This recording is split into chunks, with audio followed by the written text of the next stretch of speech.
आपके साथ मैं हूं ममता सिंह। तो चलिए शुरुआत करते हैं आज की कुछ खास बड़ी खबर से।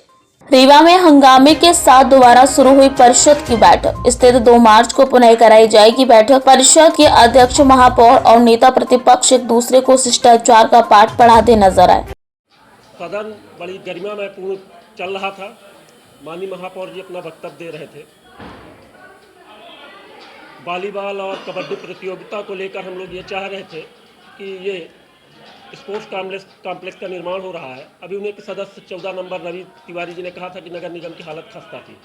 उस पर अपन ने कहा था जब नगर निगम की हालत खस्ता है तो अपने व्यय से इधर उधर हम व्यवस्था करेंगे, उससे अच्छा है कि अपन स्पोर्ट्स कॉम्प्लेक्स में ये व्यवस्था करें। अपनी बात रखी थी माननीय सदस्य ने। माननीय महापौर जी उस पर कुछ बोल रहे थे कि ऐसा नहीं ऐसा है। उसके बाद माननीय सदस्य जी ने कहा, माननीय महापौर जी की आपकी जानकारी अधूरी है। उस पर महापौर जी इतना तेज आक्रोशित हो गए कि अपनी आसंदी छोड़कर अश्लील शब्दों का इस्तेमाल करते हुए और माननीय इनके वीरेंद्र सिंह जी की आसंदी तक पहुँचे, आक्रोशित होकर जैसे उसको मारने आ रहे हो। मीडिया के बंधुओं ने भी देखा है, जो न्यायोचित नहीं है। वो भी जनप्रतिनिधि हैं, हम लोग भी जनप्रतिनिधि हैं, हम लोगों का भी सम्मान है। मैंने ये कहा अगर माननीय वीरेंद्र जी ने अगर गलती की हो तो ये माफ़ी मांगने के लिए तैयार है, और अगर माननीय महापौर जी ने गलती की है तो माननीय महापौर जी को माफ़ी मांगनी चाहिए। इस बात के लेकर हम लोगों ने सदन पे धरना दिया। नाम और स्थान परिवर्तन को लेकर तो कहीं विवाद नहीं कि महापौर का बोल रहा है? नहीं, ऐसा कुछ नहीं है। हम लोग इसके विरोध में कहीं नहीं। आपने पूरे एजेंडे पे पूरे आप लोग सक्रिय रूप से देख रहे थे कि हम लोग किसी एजेंडे का विरोध नहीं किया। हम लोगों की सिर्फ ये मांग थी कि जब स्पोर्ट्स कॉम्प्लेक्स का निर्माण हो चुका है, 1 महीने के अंदर वहाँ सारे स्पोर्ट्स शुरू हो जाएंगे, तो अपना पैसा क्यों व्यय करा जाए। आप वहीं भी अपना कार्यक्रम करा लीजिए। माननीय वीरेंद्र जी का ये कहना था कि वो मैदान जहाँ पे आप करा रहे हो छोटा है, और नगर निगम से अगर कोई काम हो रहा है तो नगर निगम मद अगर पैसा खर्चा करता है तो उसकी पूरी प्लानिंग करनी चाहिए। किसी ने एक पत्र दे दिया कि आप यहाँ नगर निगम में कबड्डी करा लो, तो हम उसकी कबड्डी नगर निगम में थोड़ी कराएंगे। उसके लिए समिति का गठन करेंगे, निर्धारित होगा कि कहाँ मैदान है, कहाँ क्या व्यवस्था करनी है। पर इसी बात पे चर्चा हो रही थी इसको कैसे व्यवस्थित ढंग से किया जाए। इतने में महापौर जी आक्रोशित हो गए। ऐसा बार बार मना कर रहे थे कि जब कोई बोल रहा हो तो दूसरा उसका आपत्ति या फिर खड़े होकर नहीं, महापौर जी स्वयं टीका टिप्पणी करते हैं। कोई अगर बोल रहा हो तो वो जब अपने आप को वो नहीं संभाल सकते हैं तो सदन कैसे, बाकी सदस्य कैसे रुक जाएंगे। जब आप अगर कोई सदस्य बोल रहा है तो महापौर जी ऊपर से बीच में माइक लेकर टीका टिप्पणी करने लगते हैं। जब व्यवस्था बनाना काम है माननीय अध्यक्ष जी का, वो व्यवस्था दे रहे हैं।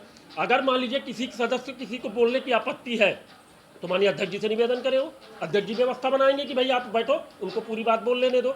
आसंदी छोड़ के दूसरे की आसंदी तक आना ये उचित नहीं था, और इतना आक्रोशित आकर आना कि मारने दौड़ना ये गुंडाई है।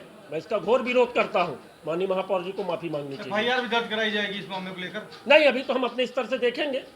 हम अपने अध्यक्ष जी होती है तो बड़े मैदान जैसे अपना मार्तंड स्कूल हो गया या स्टेडियम हो गया, ऐसी जगह पे होती है, किसी छोटे से ग्राउंड में नहीं होती।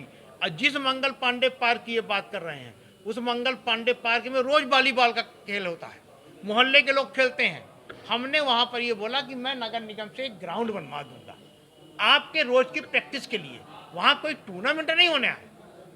तो वो चूंकि उस वार्ड के पार्षद हैं तो ये नहीं चाहते कि हमारे वार्ड का समुचित विकास हो, मंगल पांडे पार्क का डेवलपमेंट हो, वहाँ का जो पानी भरा उसकी निकासी हो। वो ये चाहते हैं कि मैं मीडिया में किसी भी तरह हाईलाइट रहा हूँ, और उन्होंने वो किया। दीनानाथ वर्मा ने कहा है कि महापौर पिछड़ा वर्ग के विरोधी हैं। वो पहले भी वीरेंद्र सिंह पर टिप्पणी कर चुके हैं और हर बार उनसे अमर्यादित भाषा में बात करते हैं। ये तो देखिए क्या है कि दीनानाथ वर्मा का ये आरोप लगाना लाजमी है, क्योंकि विपक्ष में बैठे हुए हैं तो ये बोलेंगे मैं पिछड़ा वर्ग का विरोधी हूँ। तो नीतू पटेल हमारी एमआईसी मेंबर क्यों हैं, तो सूफिया क्यों हैं, तो आरती बक्सरिया एससी से हैं तो वो क्यों हैं, तो मुन्ना भाई हमारे क्यों हैं, तो नजमा क्यों हैं। भाई अगर मैं पिछड़ा वर्ग का विरोधी हूँ तो मेरे सब साथी भी तो पिछड़ा वर्ग के ही हैं। ये सब अध्यक्ष ने भी कहा है कि गलत तरीके से कांग्रेस के पार्षद वहां गए, अपनी डाइस छोड़ के गए, ये बिल्कुल गलत था जिस तरह की झड़प की स्थिति हुई। नहीं, अध्यक्ष जी देखिए गरिमामय पोस्ट में बैठे हैं, उनका समझाइश देना काम है, उन्होंने लगातार समझाइश दिया, पर ऐसा प्रतीत हुआ कि उनकी भी बात इन लोग मानने के लिए आज इच्छुक नहीं थे। इन लोगों ने उनकी भी बातों को नहीं माना, जिसका ये परिणाम आज निकला कि आज 5वें एजेंडे पर बैठक को स्थगित करना पड़ा उन्हें। 2 तारीख को बैठक होगी, फिर से चालू होगा। माफी की मांग की है धरने पे बैठे। कोई माफी गलती ओफी नहीं नहीं, की तो गलती माफी कोई तो नहीं, माफी ओफी कोई नहीं। ये तो सब शहर के ये प्रथम अपने आप को व्यक्ति हैं। हाईलाइट करने के लिए छोटी छोटी लोकप्रियताएं हैं कि माफी मांगे, ये करें।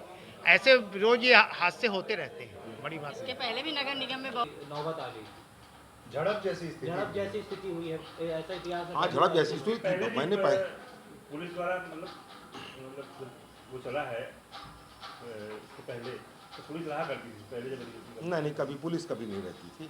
तो क्या अभी किसी भी- जरूरत पड़ेगी ऐसी आगे स्थिति? मुझे नहीं लगता कि कैसी कोई पुलिस की जरूरत पड़ेगी। तो मानते हैं कि आपके आदेश के बाद दोनों ही पक्ष शांति से मेरा काम है प्रयास करना। मैं प्रयास करूंगा कि दोनों पक्ष शांति से शहर के विकास की चर्चाएं होती हैं उस पर ध्यान दें और अपनी अपनी बातें रखें। ठीक है, विचार अलग हो सकते हैं, सहमति आपकी बने ना बने अलग बात है, पर झूमा झटकी अमर्यादित शब्दों का प्रयोग करना ये उचित नहीं। बीजेपी और कांग्रेस दोनों के पार्षद आपस में जुड़ गए, ये स्थिति क्यों निर्मित हुई? किन एजेंडों पे बात होनी थी और ये विवाद की स्थिति इतने बड़े स्तर पर क्यों शुरू हुई? सभी के एजेंडों में अच्छी बातें चल रही थी। उसके बाद एक एजेंडा क्रमांक एजेंडा से शायद 5 था, उस पर प्रतियोगिता वॉलीबॉल कबड्डी उस पर चर्चाएँ चल रही थी आपस में। पर MIC के 2 सदस्य धनेन्द्र सिंह और स्वतंत्र शर्मा आकर के जो दूसरे दल के ये पार्षद बैठे थे, जहाँ वीरेंद्र सिंह वगैरह, दीनानाथ वर्मा, ये सब, इसे जाके झड़प करने लगे। ये परिपाटी गलत है।